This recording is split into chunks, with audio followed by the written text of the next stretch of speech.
Fabrício Werdum, vai cavalo, finalizou todo mundo. Foi o primeiro ser humano a conquistar um cinturão do UFC, o título do ADCC e o Mundial de Jiu-Jitsu com kimono. E apesar de todos os seus feitos, ele ainda é amplamente desconhecido pelo público brasileiro e estrangeiro. Fabrício Werdum, considerado por muitos como um dos melhores jiu-jitsus adaptados para o MMA, na mesma prateleira de Charles do Bronx, construiu uma carreira de sucesso, superando obstáculos, lesões e conquistando vitórias improváveis quando ele era a zebra do ano. Werdum desafiou todos os limites do seu corpo. Na história de hoje, vamos explorar a sua jornada no mundo das lutas, desde o seu início improvável no jiu-jitsu, até a mudança repentina para a Espanha, indo parar na Croácia por alguns anos, até chegar às maiores organizações do mundo, fazendo história no Pride, no Strikeforce e no UFC. Na história de hoje, prepare-se para conhecer o nome por trás do apelido Vai Cavalo, e todas as vitórias e derrotas e os altos e baixos da carreira e do legado imortal de Fabrício Werdum.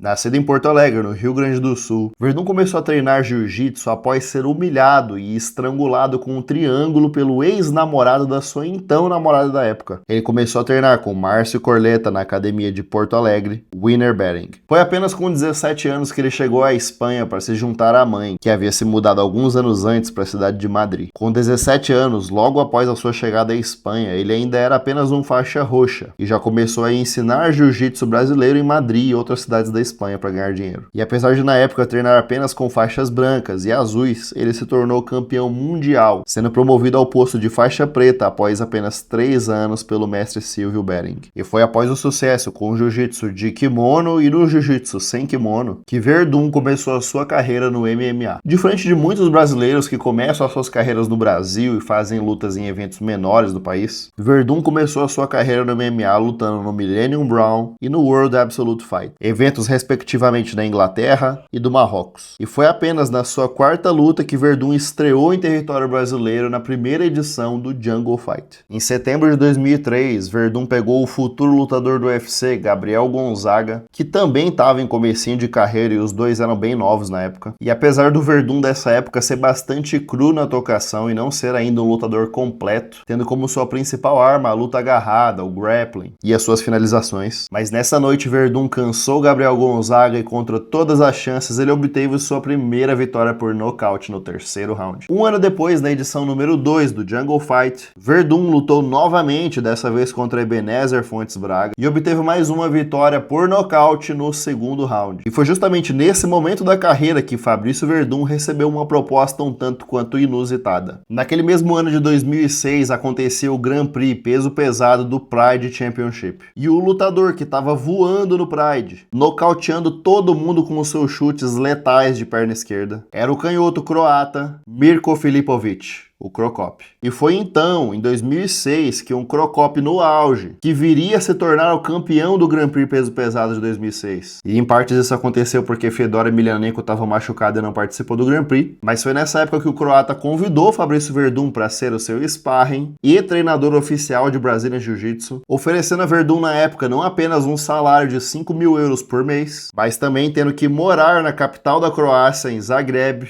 na mansão do Crocop com ele. E foi graças ao relacionamento construído com Mirko Filipovic que Werdum teve a oportunidade de estrear na maior organização da época, o Pride Championship. Em fevereiro de 2005, no Pride 29, Werdum estreou contra o grandalhão Tom Erickson, a quem ele cansou nos primeiros 5 minutos de combate e acabou finalizando com um mata-leão, vencendo a sua estreia no maior evento do mundo. Em seguida, Werdum lutou contra o russo, parceiro de equipe de Fedor Emelianenko, Roman Sentsov, que apesar de se sobressair na trocação com Fabrício Werdum, acabou também sendo finalizado com uma chave de braço dentro do triângulo no primeiro round da luta. Finalmente, em outubro de 2005, no Pride número 30, Fabrício Werdum enfrentou o russo Sergei Kharitonov. E o russo, que já era bem mais experiente, já tinha mais tempo de casa e já havia colecionado nomes como Murilo Rua e Pedro Rizzo por nocaute, e perdido apenas uma única luta na carreira para Antônio Rodrigo Nogueira Minotauro, Kharitonov foi ligeiramente mais contundente que Werdum e levou a vitória por decisão dividida dos juízes. Finalmente, no ano de 2006, Werdum participou do GP de peso aberto do Pride Pride, pegando já nas oitavas de final o grandalhão holandês, amplamente favorito e mais experiente que Werdum, Alistair Overeem, que já havia chegado no Pride com um cartel de 13 vitórias e 3 derrotas, e já havia vencido nomes como Vitor Belfort por finalização, e o próprio Sergei Kharitonov, que venceu Werdum, já havia sido nocauteado por Overeem. E apesar de todas as apostas estarem contra Werdum, foi nessa fase da carreira que a convivência com Mirko Cro Cop começou a se mostrar evidente na evolução das habilidades de Werdum, que não apenas sobreviveu um primeiro round duro com Overeem, mas também conseguiu cansar o holandês no segundo round e vencer a luta por finalização com uma Kimura, avançando para as quartas de final do GP. Entretanto, aquela seria apenas a primeira de 3 lutas da trilogia dele com Overeem, e eles se enfrentariam não apenas no Pride, mas também no Strikeforce e no UFC, sendo uma das únicas, se não a única trilogia que atravessou 3 organizações diferentes. Nas quartas de final do GP, Werdum enfrentou Antônio Rodrigo Nogueira, o Minotauro. E diferente do que muitos esperavam que fosse um atropelo do Minotauro com domínio completo, porque o Minotauro também tinha um jiu-jitsu nível mestre, assim como o Werdum, e tinha mais bagagem no MMA e na trocação, essa luta não foi um passeio de Minotauro. Werdum fez frente com o Minota e eles foram até o gongo do terceiro round, e apesar de Minotauro ter levado a vitória por decisão unânime, Werdum mostrou que ele era um contender e que brigaria por cinturão no futuro. E após a participação no GP de peso aberto do Pride, Werdum ficou por um momento livre no mercado, pois o Pride na época enfrentava um período turbulento e viria a ser comprado pelo UFC em março do ano seguinte. E caso você não saiba ainda do polêmico final do Pride, eu vou deixar no final da história de hoje o card para o meu documentário sobre o Pride. Mas enquanto isso, em novembro de 2006, Fabricio Werdum foi parar em Roterdã, na Holanda, no evento Too Hot to Handle, onde ele enfrentou o russo Alexander Emelianenko, irmão do Gold Fedor.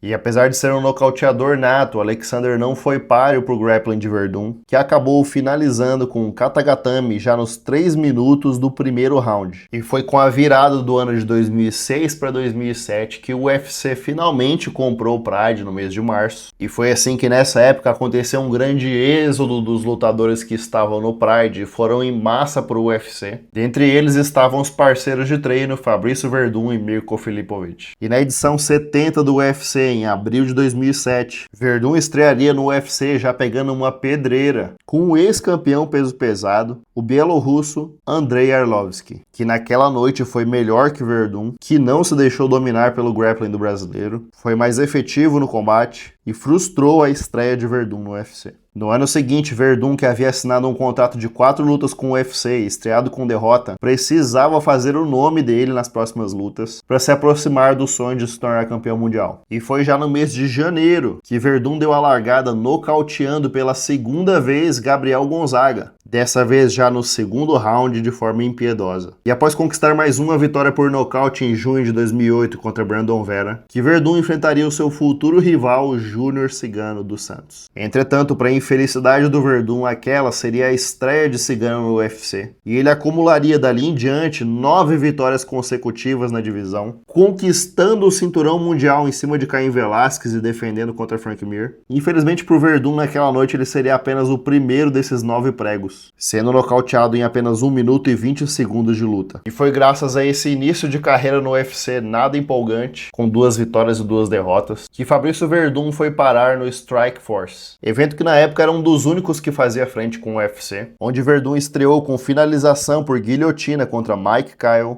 venceu o grandalhão Antônio Silva, o Pezão, mas foi apenas em junho de 2010 que Werdum conquistou a vitória que o imortalizaria na história do MMA, pois Werdum, no seu 19º combate da vida, enfrentou o GOAT do MMA, Fedor Emelianenko, campeão invicto peso pesado do Pride, que nunca perdeu para ninguém, que tinha na época um cartel de 31 vitórias, 1 derrota e 1 no contest, sendo a sua única derrota por uma interrupção médica com um corte na testa em 17 segundos de luta, contra um oponente que 5 anos depois ele foi lá e nocauteou como se não fosse nada. Emelianenko Fedor nunca perdeu o trono do Pride, reinou até o fim da organização, nocauteou todo mundo, venceu a trilogia contra Rodrigo Minotauro, venceu Mark Coleman, venceu Kevin Randleman, venceu Cro Cop, Mark Hunt, Tim Sylvia, Andrei Arlovski. O Fedor tinha batido em todo mundo, então não era surpresa para ninguém o Werdum ser a zebra do século na luta contra o Fedor. Ele era o chefão final do Mortal Kombat do MMA. E assim como todas as suas lutas, ele começou o primeiro round botando pressão no Werdum, e que no primeiro trocar de luvas o Werdum já caiu no chão, e diferente de outros oponentes que mandavam o Werdum levantar, o Fedor não tomou conhecimento e marretou o Werdum no chão. Entretanto, rapidamente o Werdum fechou o Fedor num triângulo. Fedor foi teimoso e inicialmente não aceitou o triângulo, e após espernear para todos os lados e ângulos possíveis, com 1 minuto e 9 segundos de luta, Emelianenko Fedor não deu os 3 tapinhas, ele deu um tapinha tímido, e Fabrício Werdum foi o primeiro homem a derrotar Fedor no MMA, levando para casa o prêmio de finalização do ano. E honestamente foi a zebra da década também. E apesar de ter vencido Fedor e chegar para a rodada seguinte com uma moral absurda para revanche com Alistair Overeem, Werdum acreditou que o seu grappling e as finalizações funcionariam novamente contra o holandês, mas dessa vez Overeem se afastou de Werdum em qualquer tentativa de luta no chão, levantou rapidamente das quedas aplicadas e foi mais efetivo na trocação, vencendo a segunda luta contra Werdum por decisão unânime. Apesar da derrota para Alistair Overeem, Werdum voltou para o UFC em 2012, chegando com uma moral absurda, porque ele havia parado o Fedor e feito o que ninguém tinha conseguido fazer. Na sua reestreia no UFC, Werdum lutou contra o carismático Roy Nelson, o gordinho mais porradeiro da história do UFC, e não apenas venceu a luta por decisão unânime, como também levou para casa o prêmio de luta da noite. Os dois saíram na mão. Em outras palavras, foi nessa fase da carreira, dos anos de 2010 até comecinho de 2016, que o Werdum entrou numa fase lendária da carreira e que ele teria as suas 3 vitórias mais significativas da vida contra 3 lendas do esporte, vencendo todas as 3 para surpresa de absolutamente ninguém por finalização. Foi em junho de 2013, em Fortaleza, que Fabrício Werdum teria sua tão aguardada revanche contra Antônio Rodrigo Nogueira, o Minotauro. Eles que haviam se enfrentado pela primeira vez no Pride anos antes. Werdum tinha o desafio de enfrentar o Minotauro, que havia chegado no UFC e se tornado campeão interino, mas que infelizmente entrou numa sequência ruim de derrotas, perdendo o cinturão para Frank Mir, sendo brutalmente nocauteado pelo futuro campeão Caim Velasquez e finalizado mais uma vez por Frank Mir. Minotauro estava há 2 anos de se aposentar do MMA, e Werdum por sua vez estava no caminho ladeira acima. Foi por isso que no segundo round Fabrício Werdum grudou no Minotauro igual um carrapato e conseguiu puxar o braço dele, levando a luta por finalização por chave de braço e entregando uma das cenas mais icônicas do MMA de todos os tempos para o fã brasileiro.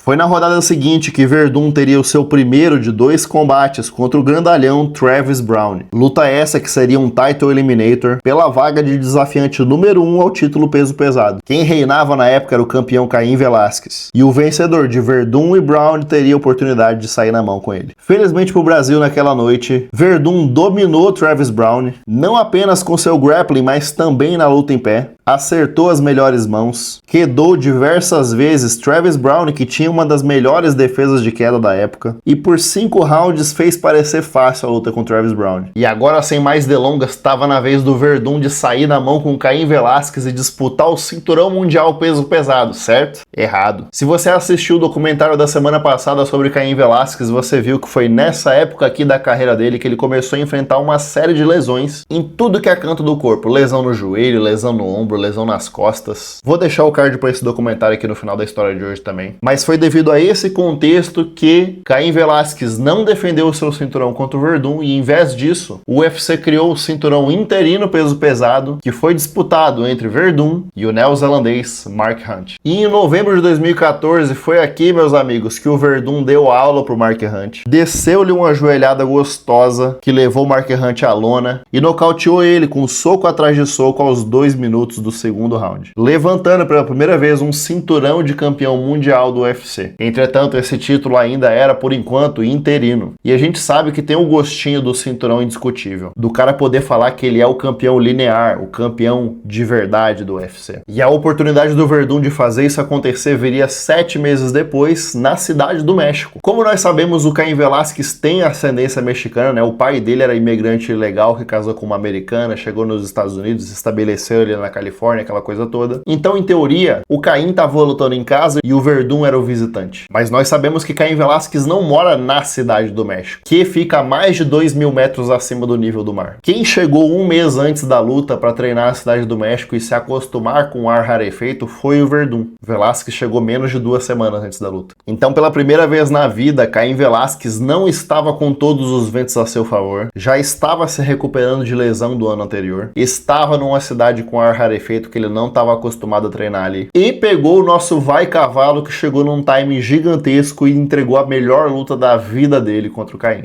Diferente do que todos os especialistas em MMA da época imaginavam que ia acontecer na luta, de que o Cain Velasquez, que era melhor em todas as áreas do combate a não ser o jiu-jitsu, dominaria o Verdun na luta em pé, quedaria ele e pressionaria no chão evitando as finalizações, e todos os especialistas acreditavam que não havia a menor chance de Cain Velasquez se encrencar na luta em pé, porque ele havia acabado de jambrolhar o maior boxeador da divisão, Junior Cigano, numa trilogia que desfigurou a cara do Cigano e estabeleceu o Cain Velasquez como o rei do peso pesado. E o provável resultado dessa luta, que soprava aos 7 ventos, era uma vitória por nocaute ou decisão unânime por Cain Velasquez. Entretanto, pela terceira vez na fase lendária da carreira dele, Verdun foi mais uma vez a zebra do ano e deixou Cain Velasquez a ver navios, dominando a luta no combate em pé, no grappling, nas quedas, deixando pela primeira vez na história um Cain Velasquez fadigado no octógono, fazendo todo o ímpeto do campeão sumir, até que no terceiro round, numa tentativa desesperada de queda, o nosso vai cavalo pegou Cain Velasquez numa guilhotina, finalizou o campeão, unificando assim o cinturão mundial peso pesado indiscutível do UFC. E esse vai cavalo de junho de 2015 foi o Verdun no auge. Infelizmente para o fã brasileiro, em maio de 2016, Verdun defenderia o seu cinturão na cidade de Curitiba, contra o então top contender Stipe Miocic. Infelizmente para o Brasil, nessa época, quem estava num time gigantesco era o Stipe, que não apenas nocautearia Verdun num contragolpe com cruzado de direita andando para trás, que desligou o disjuntor do Verdun, mas também viria a defender o seu cinturão consecutivamente contra Alistair Overeem, Júnior dos Santos e Francis Ngannou, perdendo o cinturão apenas para Daniel Cormier, a quem ele venceu na revanche e depois venceu a trilogia, sendo o primeiro homem da história a defender por 4 vezes o cinturão indiscutível do peso pesado do UFC. Apesar da derrota, Verdun voltou na rodada seguinte para defender o seu posto de desafiante número 1 do ranking, numa decisão unânime contra Travis Browne, que novamente Verdun dominou durante toda a luta. E finalmente, em 2017, Verdun teria a conclusão da sua trilogia contra o holandês Alistair Overeem, combate no qual eles não entregaram a melhor luta da trilogia, infelizmente. O primeiro round praticamente não teve ação. Os dois lutadores se estudaram muito, mantiveram muito a distância. E apesar de um segundo round, onde Overeem foi ligeiramente melhor que Verdun, no terceiro round, Verdun quase nocauteou Overeem 2 vezes. O holandês sentiu a mão do brasileiro, ficou visivelmente atordoado. Verdun imediatamente grudou no holandês no chão, tentou buscar o nocaute ou finalização, mas Overeem aguentou até o final do terceiro round e sobreviveu ali o finalzinho da luta, basicamente. O problema foi o diacho do primeiro round, que foi um negócio meio estranho, meio lá e cá, e ninguém fez muita coisa, o que deixou completamente aberto a interpretação dos jurados, que deram a decisão majoritária pro Overeem, encerrando de forma um tanto quanto frustrante a trilogia com o holandês. Nas 2 rodadas seguintes, Verdun voltaria a vencer, mas apesar das 2 vitórias, ele enfrentou lutadores da segunda prateleira, que não aproximaram ele de um novo caminho rumo ao cinturão. O que Verdun precisava agora era uma vitória sobre um lutador em ascensão, alguém que fosse de fato um futuro prospecto da divisão, e uma vitória que convencesse o UFC que o Verdun ainda estava no páreo da divisão. Esse oponente veio em março de 2018, quando o jovem Alexander Volkov, em ascensão, enfrentou o Verdun no evento principal de um Fight Night, que foi uma verdadeira guerra na cidade de Londres. E nos 2 primeiros rounds da luta, Verdun começou amplamente superior a Volkov, e cortando a testa do russo com uma cotovelada no ground and pound que pintou a testa dele de sangue. Contudo, no terceiro round, Volkov despertou para a vida, cresceu para cima do Verdun, vencendo o seu primeiro round, e acertando um golpe em cheio que praticamente fechou o olho direito de Verdun, mudando completamente a maré da luta no quarto round e vencendo Fabrício Verdun por nocaute em 1 minuto e 38 segundos do quarto round. Essa noite, sem dúvidas, marcou o início do fim para Verdun, não apenas pelo nocaute contra Volkov, mas também porque infelizmente Verdun foi flagrado no exame antidoping pelo uso de trembolona, recebendo uma suspensão de 2 anos do Ultimate. E o final de carreira de Fabrício Verdun no UFC foi um tanto quanto momento melancólico, porque no ano de 2020, em plena pandemia, a última luta do Fabrício no UFC foi sem plateia, sem o grito da torcida e sem os aplausos. E ele lutaria com a lenda da categoria de baixo, que muitos consideram que venceu o John Jones, o sueco Alexander Gustafsson, a quem ele frustrou na sua estreia peso pesado com uma finalização por chave de braço em 2 minutos do primeiro round. Emocionado, ele comemorou a vitória, teve a sua mão erguida pela última vez no UFC, mas infelizmente o seu tempo havia passado e ele, que já não era mais nem ranqueado na divisão, viu nomes como Stipe Miocic, Daniel Cormier e Francis Ngannou chegando na divisão e sabia que os seus dias de ouro no UFC estavam no passado. Coisa boa ganhar, é uma sensação.